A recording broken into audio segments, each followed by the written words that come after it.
obviously they've got Luke Delager, Faf de Klerk, but their big sort of recruitment signing has been Manu Tuolangi. Can Sale win the Premiership now?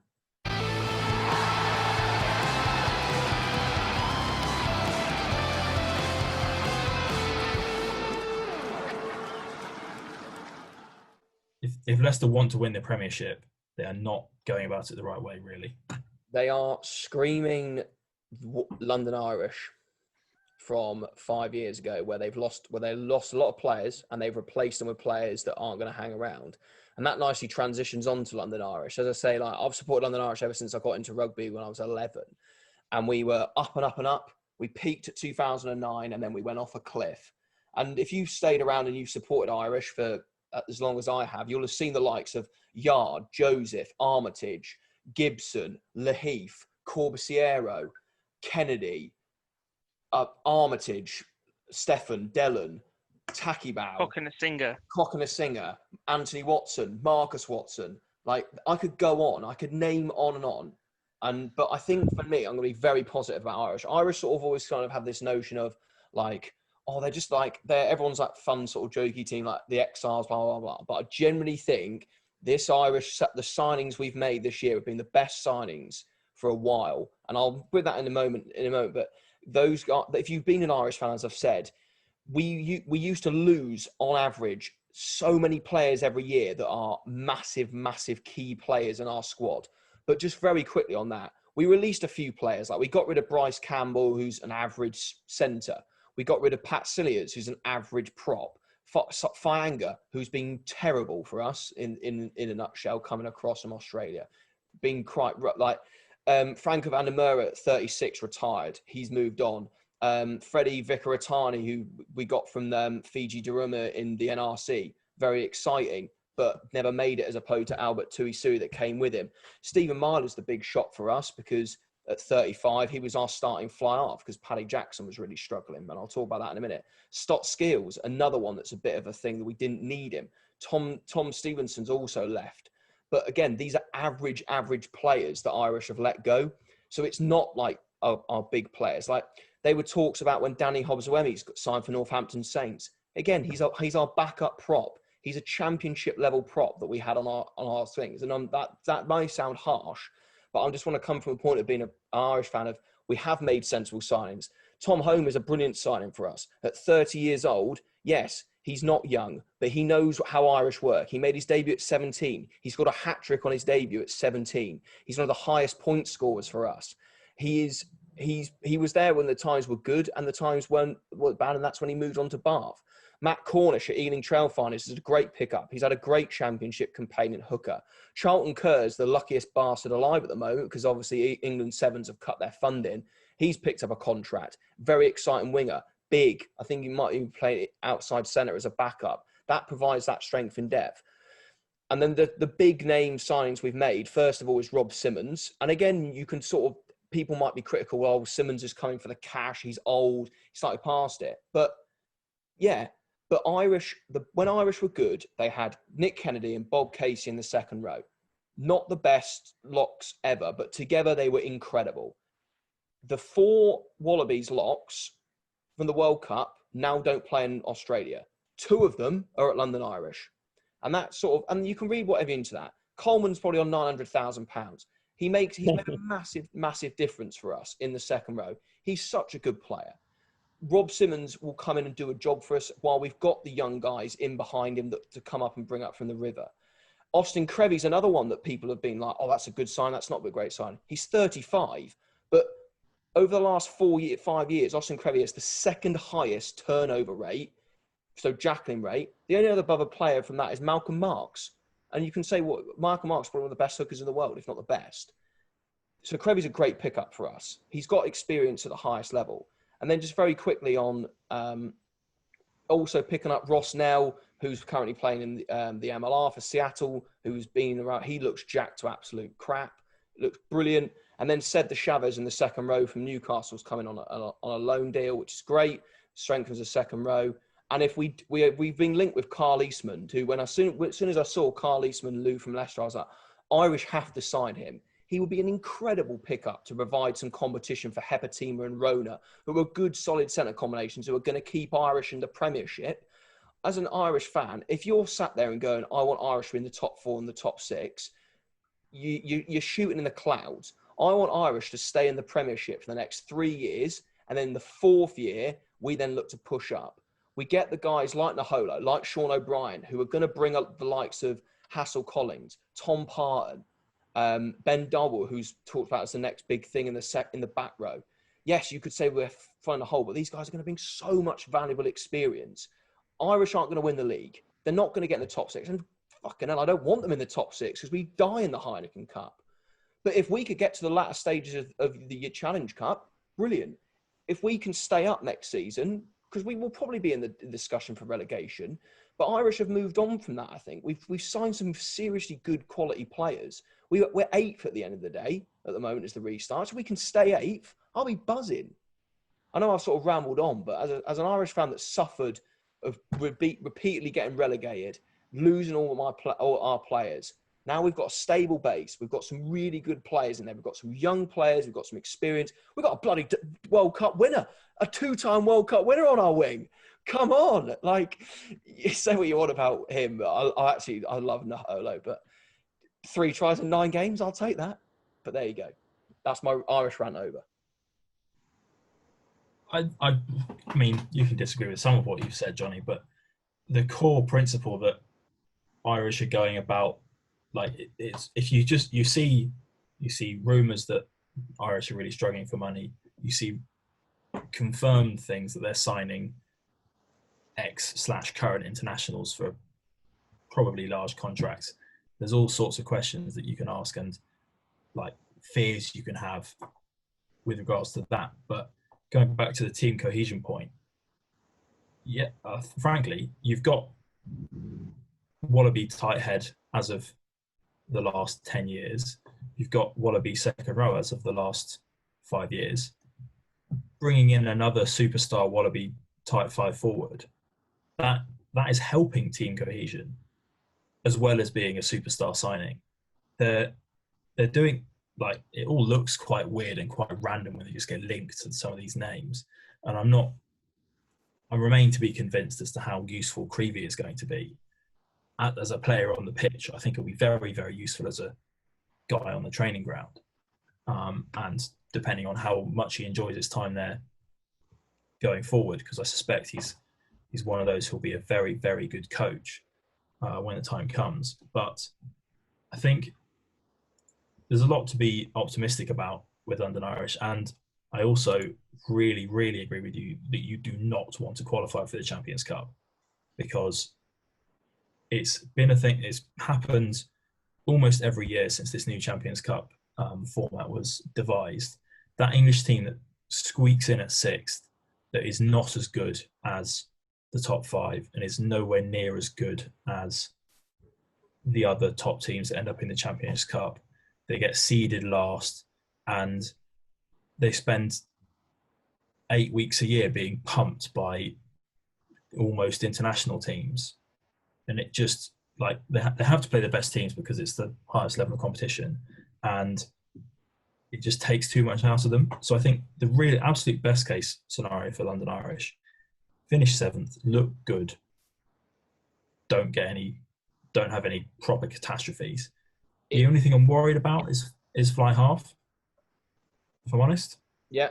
Because I agree. Yeah, as you said, Paddy Jackson's not quite been the player that they hoped he would be.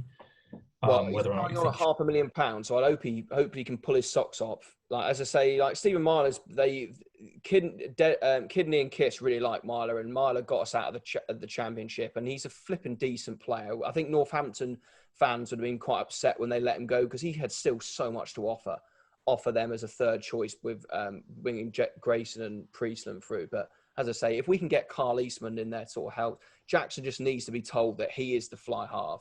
We've got Theo Brothy-Clues as our backup, who was talked about a while as being the next sort of guy, but hasn't really made it due to his injuries.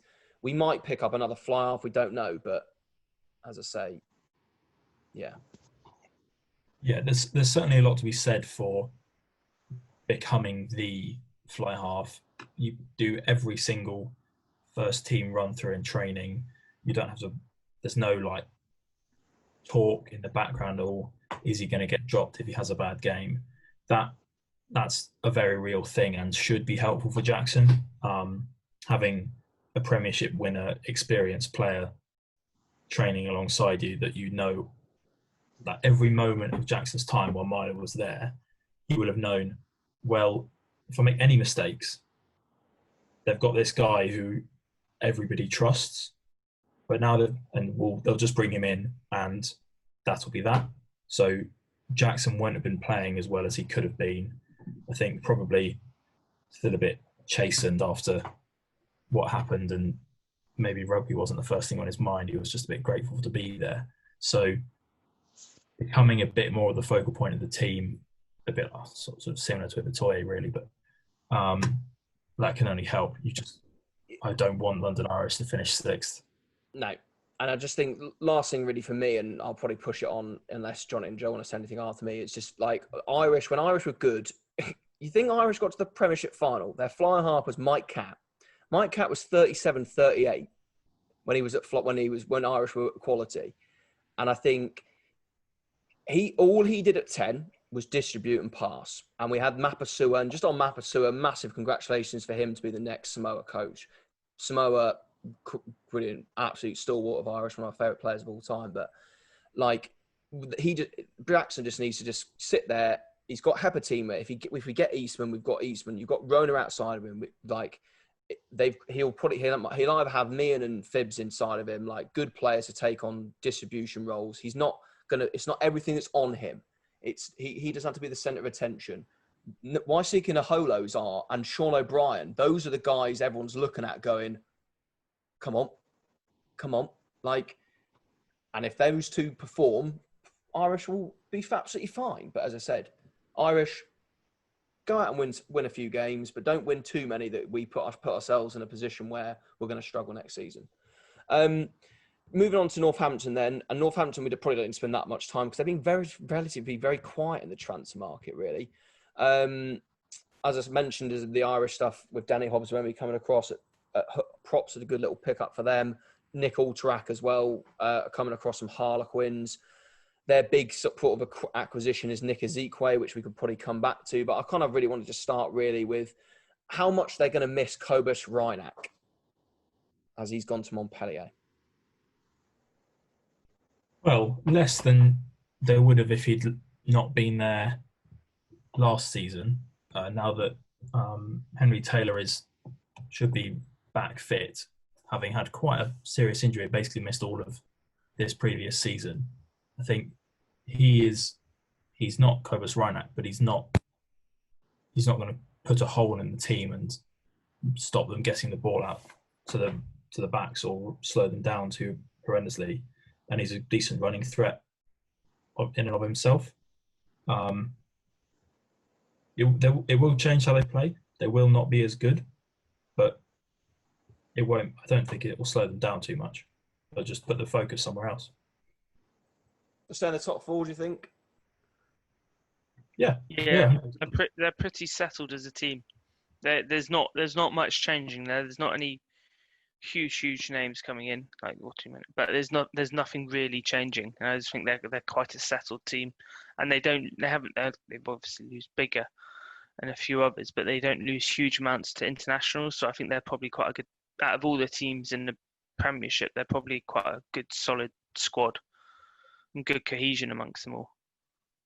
Yeah, I think it'll also be particularly good for them that they've now got 4 really good second rows. Maybe 4, maybe even 5. So they've still got Laws, Moon, Ratanirawara, Ribbons, and now Ezekwe as well. So that's probably a position that will suffer quite a lot. Obviously front row as well, but teams that don't have a good second row tend to not do very well in the Premiership, even in the summer games. So Northampton have got so much depth in that position. Half of those guys can play 6 as well and be very, very effective there. They may not want to do that on these hard pitches. you may want to have a slightly faster option there. But nonetheless, I think they've got the depth, and they've got in a similar way to Bristol, while they have got a few stars and they do use the stars to make everybody else look good, they are enough of a system, they are well coached enough that they play a team that's not full strength, they'll still be pretty good. They'll still be competitive. It's not like they'll definitely lose games where Nairavora is not playing, which, I mean, if Leicester don't have George Ford, they're not as good, let's say. So I think Northampton will be okay. Their points gap isn't enormous. They're only 2 points ahead of Wasps, 5 points ahead of Bath. So it's not impossible, but I think they should be okay. Let's move on to the sort of, we're not going to preview Newcastle because unfortunately Newcastle aren't obviously in the restart because we're still in the old season, but with the relegated Saracens team, obviously Benno, Max Maines have gone to the Bears, as we've said, Ezequiel at the Saints, Crusoe's off to Japan, Alex Savolsky's taken a season on loan to Montpellier. Interesting on that, they've announced him as a fly half, so he might be going to play Montpellier at 10, which maybe indicates that Pollard is on his way out. Will Skelton's a big loss to them, and he's going to La Rochelle, and I think Lamasatelli's also off to Lyon. Alex Good confirmed today he's off to a season on loan to Honda Green Rockets. They're not called Honda, sorry, they're the NCT Green Rockets, I think. Are Saracens the favourites to win the Champions Cup now? I know that's sort of taken away from the Premiership, but they're not going to care about the Premiership. Surely now they must be favourites to win the Champions Cup. They'll just end up using this Premiership bit, the first bit initially, as a warm-up for those Championship Cup games, I think. They're still going to want to win that because that's the tournament they really want to win every year. They seem to put a lot of purpose behind their European Cup campaigns. But what they're going to want to do is just finish this end bit kind of on a high, and then they're going to go off another sabbatical year and smash the Championship, basically, aren't they? So they're going to be throwing everything at that European competition, I think. Because it's quite Leinster. Leinster are just as good at resting players. I know they're not.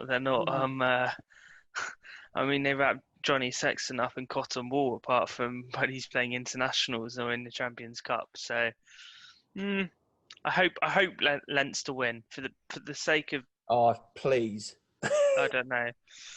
So just in case anyone doesn't know, so they've got Leinster Saracens as the last quarter final left to play on the Saturday the 19th of September, and then the semi-finals are the week after that, and then the final is the weekend of the 17th or 18th of October.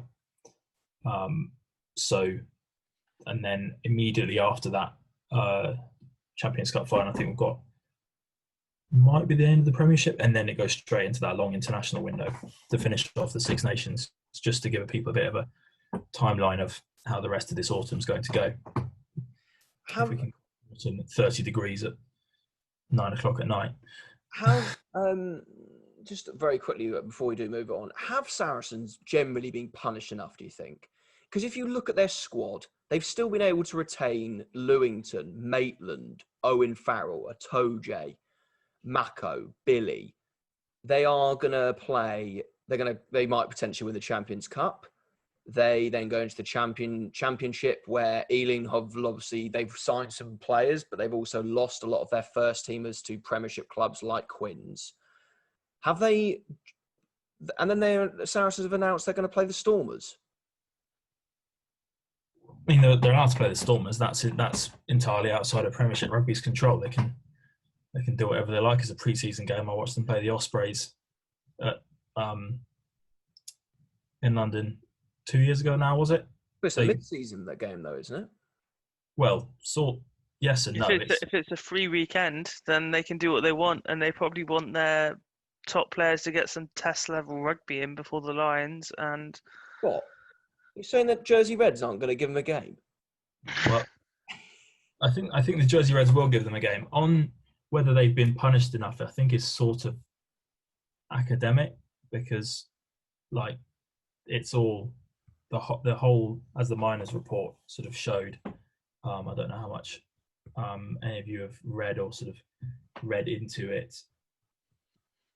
like it's salary cap in the Premiership is a joke, if I'm honest. There's the clubs, and because Premiership Rugby is like a members club of the Premiership clubs. So as much as like the other clubs wanted to punish Saracens, the other clubs are not interested in running Premiership Rugby well, if I'm honest. They like how it works well enough. They're all more or less keeping their heads above water. They've got away with this weird salary cap contract mess that happened earlier in June after the COVID-19 situation to cut all their wage bills. That seems to have worked quite well for them for now. I suspect this time next year there'll be another crisis. I saw there was a rumour the other day that there was another one of these clubs chasing top four that are being investigated. I'm sure, if I'm honest, I'm sure all of the clubs are being investigated for some sort of salary cap nonsense. Specifically on Saracens, or whether they're breaching it or not, I have no doubt that they are now under whatever rules they need to be complying with. Because their squad is structured quite similarly to Bristol, really. They've got a bunch of those superstars and then a lot of guys that we've never heard of. Yeah, their second choice tight head prop is Josh Ibuanokpe, who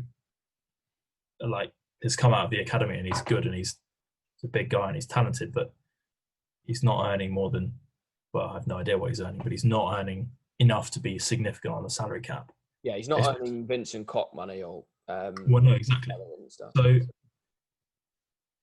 I think a lot of Premiership teams can put out a very exciting first team 15. Saracens is better than anyone else's, but whether they're going to do that is another thing. Yeah, it's a wider problem in terms of how they're doing this competition. They'll probably just ease themselves into it. There's no point getting Billy injured, although he's a guy that needs to be kept fit. Give some more game time to Segan and Obationbo, sort of see what some of the younger players can do while they're still in their Premiership. They might as well see how good some of these younger players are, and then they then get this long championship season as important members of the team to then grow back into being good Premiership players. So I think, overall, this is not too bad for Saracens. A shame for the competition, but yeah. On a club who haven't been spending up to salary cap of recent seasons, and I don't generally, from looking into it, they aren't on a radar of being investigated for salary cap breaches, is South Africa. Sale Sharks. Sale Sharks. Obviously they've got Luke de Lager, Faf de Klerk, but their big sort of recruitment signing has been Manu Tuolangi. Can Sale win the Premiership now? Yes. Will they? Probably not. But they definitely can. I think they've got that first choice 15. The sort of cohesive style may be a bit weird to start with. Be tempted to just give the ball to Manu, but then they've got a lot of other good players. Is Faf de Klerk is still there, isn't he? He's available. He's back from injury. Is that centre combination between Tuolangi and Van Rensburg one of the heaviest? And can you flipping imagine having to operate against them? Because Van Rensburg was taking 2 players to tackle him.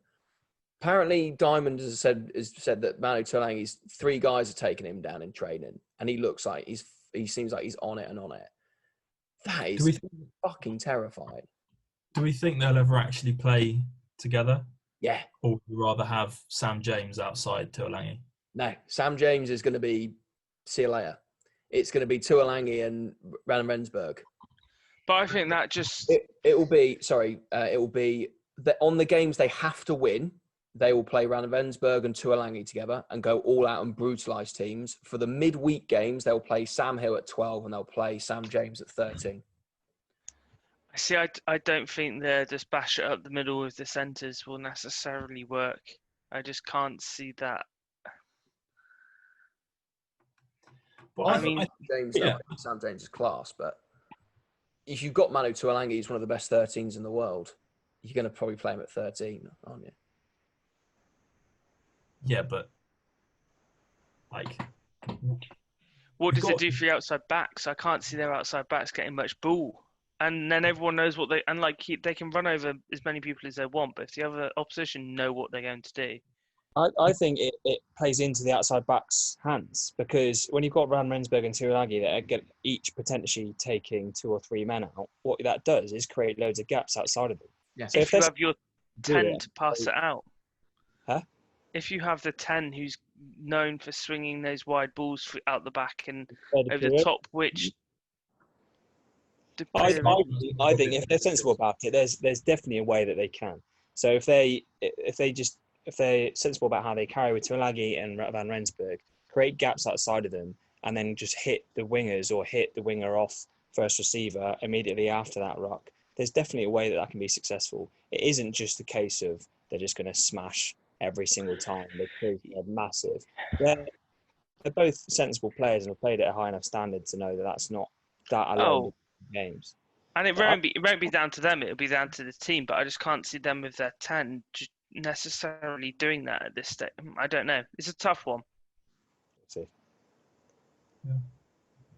I think it's I say, if I was a Sale fan, they've plugged around in the mid-table for the last however long years. Steve Diamond is you've got to put your hands up to him, and he's done exceptionally well. You can sort of think what his views are on some things and take him with a pinch of salt. You're going to like him or you're not going to like him. With Ashton and him didn't get on, and then one person had to go, and that was going to be Ashton.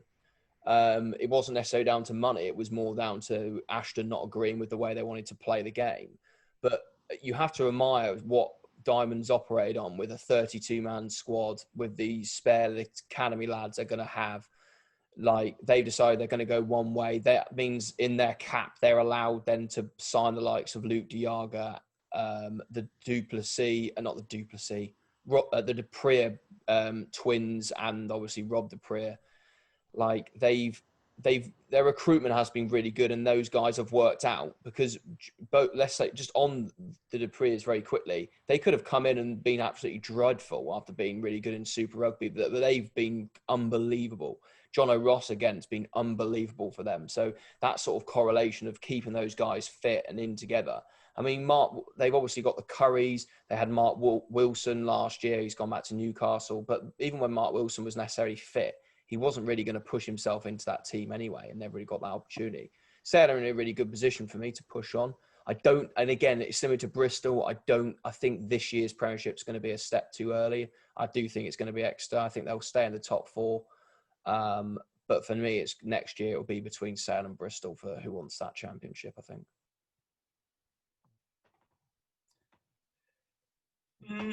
I don't think Sale are any more likely to win it next year than they are this year.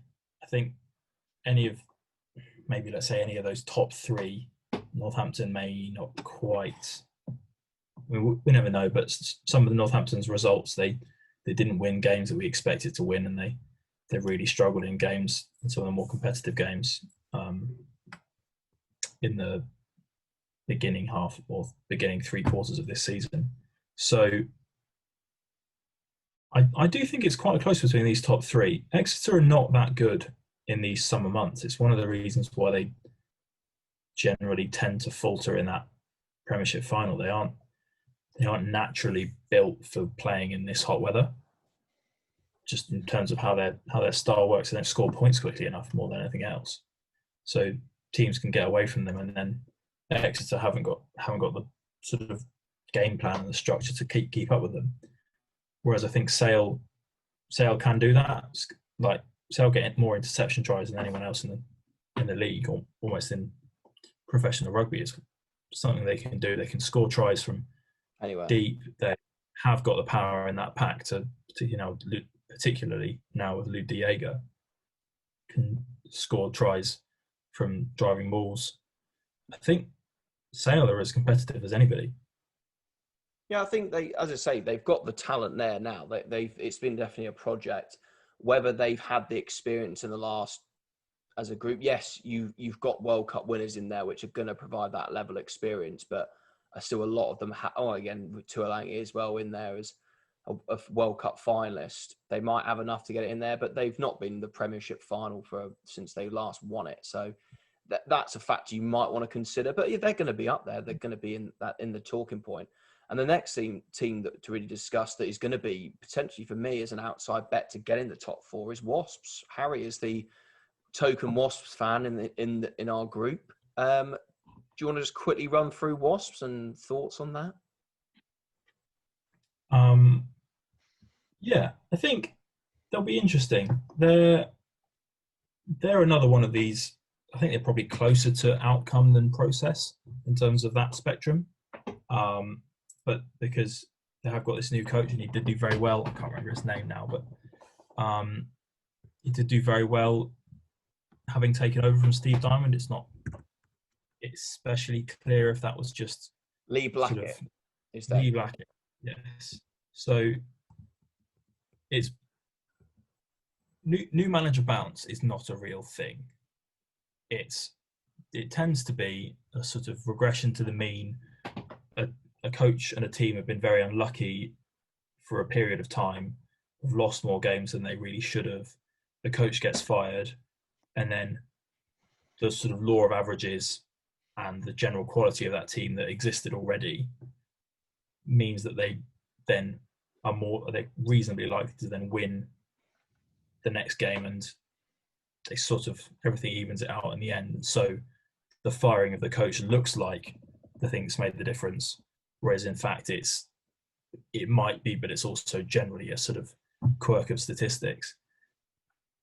That being said, everyone's very excited about Lee Blackett. He clearly was they didn't keep being bad, which is the first sort of criteria. They were good but not winning games, and then they were good and they started winning games, and they started winning games well. He's had a good long pre-season with them.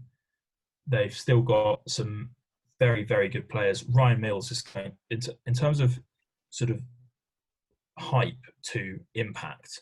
Ryan Mills is right up there in terms of underrated. Underrated is a terrible and an enormous cliche, but when you're starting 10 is Jacob Umanga, who is young and not very experienced, but very talented, with 12 like Ryan Mills, who's seen everything the Premiership can throw at a 10-12 partnership and been really good for a very long period of time, that's only going to help. Minozzi only played a few games in the early season because obviously he's played a few games and then was away with Italy in the Autumn Internationals and then away for the Six Nations. So he'll be back. He'll have a better understanding with his teammates. They'll be better able to use him. They were getting some really good performances out of Kira Biggie and some of their other outside backs. And I think probably on the last sort of named drop and exciting guy that we've not seen any of in the Premiership is Alfie Barberi. Hugely, hugely talented and huge young English hooker. I'm actually a bit surprised that he hasn't got on the pitch yet for them. I know he's been on the bench a couple of times, certainly included in the travelling squad, but he is quite young. So this 6 months more time operating as a professional rugby player in a professional environment, professional gym setup, training with this team. Tom Cruise is a very, very good example to work from.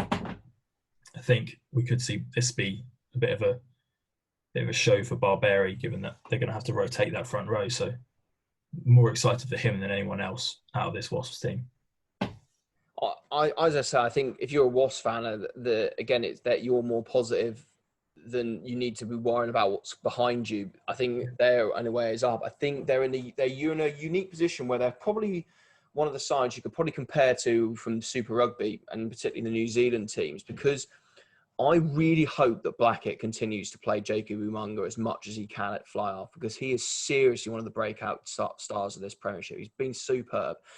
Ryan Mills, again, you've talked about, that is one of the best signings of the season so far. Like, he's such a good signing. Worcester would have been gutted to have lost him because he's so good. He just does everything that he maybe doesn't. He's not a wow player like Lau Mape, and we talk about days and days, but it's just been so consistent for so long. They've also got Gopeth, who can play 12. Obviously, Sopawanga and Minozzi will probably flip in and out of 15. And that's my main sort of point of the Super Rugby thing is, I think Sopawanga has struggled. Obviously, he's been quite open about how he's struggled with the transition over to England, and hopefully in the next season he'll be up there. But I think a position where he could be good at is that 15 role, because he can pop up at fly half if he wants to. But the pressure's not necessarily on him, because they can always rely on Ryan Mills or Umunga to be the player that they need to be. But he can slot in at 15, and I can't remember who they played in one of their last games, but it's a try where he chucks a 35-metre miss pass to Kibarigi, who goes down the wing. And it's so impressive that they can do that. They could probably operate similar to the Hurricanes are in Super Rugby, where you've got Barrett, who's a playmaker, and Sopawanga in there. Defensively, potentially an issue, but Minozzi's defence isn't particularly great either. So, yeah, only ways up for Wasps, I think. Yeah, I think people don't get All Blacks caps on by accident. It's not, and you don't become a really key part of a New Zealand Super Rugby team and then be really mourned when you leave by accident. Sopawanga is a top level fly half. I think there was an interview where he sort of talked about having some issues settling in, some sort of issues at home that meant that we weren't really seeing everything he was capable of. But I think from the sounds of it, he's in a much better place. He's had a bit more time with this team cohesion, as we've sort of talked about a bit before, will be better, spend more time with Robson. Ryan Mills will help Sopawanga as well. You're more used to playing with that ball playing 12 in New Zealand, so that sort of getting more of a working centre partnership rather than a sort of great-ish 10, and then Fekitoa, if they have a bit more of a balance in that midfield, there's a lot to be very optimistic about in this Wasps team. And really, it can only be a good thing to rotate between. I don't mind if Umunga doesn't start every match, because there's going to be 2 matches a week. Yeah. Just play Umunga one day, Sopawanga the next, Gopeth, Mills, and just rotate them. I don't think we'll see too much of Jimmy Gopeth now that Mills is here. I think he'll play Mills's role in that sort of quote unquote B team. But I think Mills is slotting into that Gopeth role, because he was slowing down a bit. He wasn't quite as good as he was towards the end of the or sort of the middle of whatever this season is. So obviously Gopeth will still be important to them. He's a very, very key guy in that team. But I don't think he'll be as impactful on the pitch as he was a couple of years ago. And just sort of, as I said, we talked about Ryan Mills moving from Worcester to Wasps, but going the other way, and potentially there might have been a deal in there, we don't know, but Billy Searle, obviously the reserve fly half for Wasps, obviously Umunga's been given the reins, and Searle, who was given the opportunity 2 seasons ago, but he's moved down there. Obviously he's going to replace John O'Lance. Worcester currently in 10th, haven't done massively amounts in the transfer market, obviously promoting a lot from their academy, but their sort of big acquisition is Matt Kovacic from Exeter. I don't have thoughts on Matt Kovacic. He is one of those players who started out enormously hyped, was quite good, but not as good as everybody thought he would be. Went a bit quiet for a bit, and then last year was amazing for Exeter. That period of time where Sam Simmons was injured and Matt Kovacic just played like Sam Simmons, but bigger.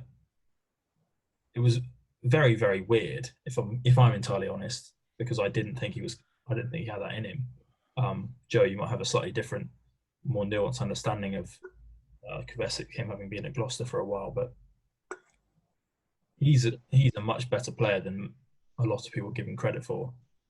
And essentially, sorry, yeah, it's been quite a weird journey. He started off as this turnover king, and we thought he was great at Gloucester. I really liked him. He was getting so many turnovers, and he was just winning the ball back for us all the time, and meaning that we had more opportunities to play with the ball. Then things slightly changed, and they slightly changed the laws in that you had to come back through the gate after he made the tackle. He made a lot of those turnovers from that being the tackler and being able to attack the ball from any position of the ruck, and that kind of took it a bit out of his game. He kind of lost a bit of favour at Gloucester, then went to Exeter, and then when he was down at Exeter, a few things happened really. I know this from, again, my brother, but he spent a long time playing in that A-League team. So he was essentially playing with pretty much just uni lads for quite a long time, for I think probably at least 2 years. He was down in that team. And Baxter, when he came back, there's a few interviews with Baxter about kind of what he'd done to change his game. And Baxter was saying that I don't want a turnover king. I don't want a guy who is just going around hunting for the ball all the time, because I want our team to play with the ball most of the time. And if you've got a guy on your team who does his best work when your team doesn't have the ball, then that doesn't really feed into what the rest of his team are trying to do. And I thought that was quite a good point. And that's obviously the reason why Kovacic didn't slot in immediately when he was down there. He spent then a lot of time working on his ball carrying and how he could support the team when they have the ball, which is what Exeter want to do most of the time. And so that's what's kind of created that change and meant that he was playing in a more sort of Sam Simmonds type role. But then, as you said, Johnny, now that he's back, and a few other acquisitions Exeter have made over the last couple of years in the back row, they don't really need him as much as they did. And he's going to fit in very well at Worcester. He's going to go back to being the man there, which he was 5-6 years ago. Yeah, and he's going to slot beautifully in at 7 into the back row of Ted Hill, him, and Cornel de Pria, which is probably one of the best balanced back rows anyway of any team in the Premiership, really. Worcester, for me, just very quickly before we do sort of start to wrap things up, is I think, again, they're probably in the relegation talk for next season. I don't want to think too far ahead. Again, for me, this year is probably them to get themselves through this couple of weeks of get Hogard on the pitch, solve the gap of left by Ryan Mills, Dean Hammond, John O'Lance. Obviously, Duncan Weir's been a revelation for them at fly half. Give Searle a go as well.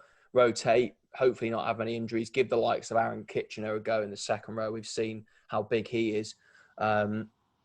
But again, just crack on Worcester, do your normal thing of playing some good style of rugby, and folks should be ahead of next year and just get through these remaining games. Very quickly, because we're not going to do a podcast on Friday to preview this weekend's games. We'll just do that very quickly now. We don't need to go. We've talked about every team in depth now about who's playing where and stuff. Just give me the game. Give me the team who you think is going to win. So on Friday night we restart at the Stoop. Quins versus Sale. Harry, who's going to win? One name. Sale. Tricky. Sale. It's a Sale 4-0. Then on Saturday at 12:30, 6 ways. Battle of like the Midlands kind of thing. Worcester, Gloucester. Who are we thinking? Tricky. The M5 Derby, they're calling it. Yeah, M5 Derby. Whoa, there we go. Gloucester. Johnny, what do you think? Worcester, because I can't say Gloucester. I'm not allowed to. Yeah. Harry? Worcester? I have no idea. Oh, Worcester. I'm going 3-1. Worcester 3. I'm going to say Worcester by 10. That'd be a great game. Hugard score try. Exeter Tigers at Sandy Park. Exeter by a country mile. I'm not sure it'll be a country mile, but Exeter will win. Exeter at home, Exeter by 25. You've heard it there first. See how they get on, but they're going to absolutely destroy them. I can't wait. Probably the game of the weekend, though, especially from our personal point of view, Bath Irish at the Rec. The Derby, the Johnny Derby. Yeah. I have faith Bath will do well with our ex-London Irish players of Joseph, Watson and Singer. We will all score and we'll beat London Irish. I think it could be tight, but I would say probably Bath will win. Sorry, Johnny. With the likes of Spencer there, I think I hate to say this because again I'm not really allowed to say Bath, but I think I'm gonna have to say Bath. Of course, I'm not going to go against my team. Irish with, I can finally say this, so happy to say, ex-Bath player, Tom Homer, Irish to win by 5. We're going to nick it. Sean O'Brien. We're going to nick it away. Bristol Saracens, Saturday, 4:30 at Ashton Gate. This is a game that Saracens will play their full-strength team for. I'm going to go with Bristol because I think that would be more interesting. And if their players, the big players, fire from the beginning, then they're going to be a very good team. Very hard to beat. But it will be a great. I reckon a backs move with Luatua off the back into Radrada, then pops it out to Piatau, and then, I'm going Bristol. Yeah. Maybe. This isn't terminal, but there aren't many games left, and Bristol are currently 3rd. And we've talked about to get home, don't they? Yeah, they won't have too many. I think it must be 3 or 4 home games left each. So you need to win all of them, and this could end up being a very important set of 4, potentially 5 points for Bristol. And certainly if they lose, they have to get the losing bonus point. Not that they will struggle to score tries, but if they're going to struggle against anybody, it will be a full-strength Saracens team. So, yeah, this is the game of the weekend. I can't believe this is the one being really featured. It seems like Exeter Leicester is on. No, Exeter Leicester's at 3:00. I think this Bristol. It's on Channel 5 as well, isn't it? Yeah, so that seems to be the feature match, the one they're really focusing in on, which is, I suppose, Exeter are the best team in the league and Leicester have got the biggest fan base, but Bristol Saracens is as good as you're going to get in the Premiership at the moment. Oh yeah. Saracens have nothing to lose. No, they're going to play a full-strength team who are just going to be willing to chuck the ball about because why not? Yeah, I think I can't wait for that match. That's going to be the absolute highlight of my weekend. Even if, Man United are playing on Sunday evening, but that is going to be an amazing match. It's tough because I think Saracens are going to go full hog and cause an upset. But come on, Bristol nicking it, and I reckon if Randrada plays, Randrada try and debut for me. And then finally on Sunday, the only Sunday game, which is quite interesting, the balance of how those games have worked. Northampton Wasps at Franklin's Gardens. The Midlands derby that no one wants to call a Midlands derby. It's Midlands, isn't it? Northampton, obviously. Tricky. I think I'll go Northampton as well. Gonna be tight though, I think. Mr. Wasps.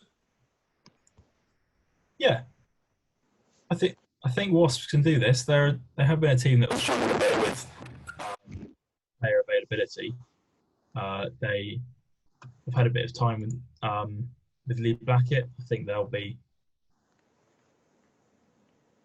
Well, yes and no. Northampton on full strength as well with Dan Bigger.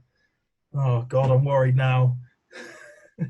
No, I think it'll be really tight, but Wasps will edge it. Give me Wasps. I reckon Wasps. So that sort of really sums it up. Just very, very quickly, last little bit is I'll go first to give you a bit of time to think very quickly. Top 4, and then who you think's going to win. So for me, I think it'll be Exeter, Sale, Bristol, Wasps. I think Wasps are going to edge out Northampton. That's why I've kind of gone with Wasps. that's my answer. I bet, but I think Exeter are going to win the Premiership. Who wants to go next? So top 4, and then who's going to win? Don't go. Just go boom, boom, boom, boom, boom.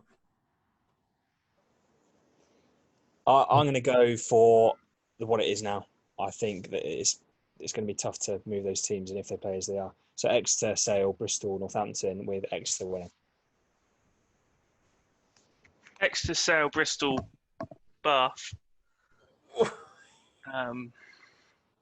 With a semi-final Exeter, Bath, and Exeter winning overall. I actually agree. I think Exeter, Sale, Bristol, Bath. I've just had a quick look at the remaining fixtures. I don't know if any of you have. Northampton need to play Bristol twice. Oh. How's that work? Because we haven't quite hit halfway. Yeah, we have. We're not beyond halfway. We're on week 14, aren't we? Yeah, but it doesn't quite always. It does with Gloucester's fixtures. I haven't looked into anybody else's, but I thought that it did work as one half and another. Maybe not. Maybe I've got that wrong. Does it not? Anyway. Right. So what are you saying? Bath in the top 4? At the very least, Northampton have to play Exeter and Bristol in 2 of the last 3 matches. So I think if Northampton don't win this weekend against Wasps, they can be very worried, and they really do have to get a result against one of those really elite teams. That could make this quite an important match, actually. Not that it's not important, but this is probably we say Bristol Saracens is the most exciting, but in terms of consequences for the rest of the league, I think Northampton Wasps is important as it gets for this weekend. It's up there, isn't it? It's quite, as I say, what's important. Harry, who's going to win the Premiership for you? One name. Give me a team. Are we talking league season or in the playoffs? Who's going to win? Who's going to lift the trophy in October or whenever it is? Bristol. There you go. So we've gone triple Exeter with a Bristol outsider. There we go. Right. Well done, everyone, for getting through the end of that mammoth podcast. I didn't realise it was going to take us that long. I have no idea how long this is going to be. Tricky. I wouldn't even bother to edit it. I'd just stick this straight up and see how it goes. As I say, we won't be here on Friday for our review. We'll give you a bit of a break, but we'll be back on Sunday to review all the games from the Premiership. We will also review, probably in as lesser detail as we have been, Super Rugby AU. And if we can get the Crusaders or Blues game, if New Zealand don't, well, they're currently in lockdown at the moment in Auckland and New Zealand, so whether we can get any Aotearoa on, we're not sure on that yet, but we'll review that anyway. As I say, thank you for engaging with us on social media. Please do keep following us and liking our stuff. We do want to grow this pod and see how far we do. As I say, we're coming at this from a fan's point of view. So thanks again for engaging, and well done for getting through the marathon. We'll see you on Sunday for the review of this week's games. And I'll leave it there. Cheers all. Bye bye. Nice. Bye.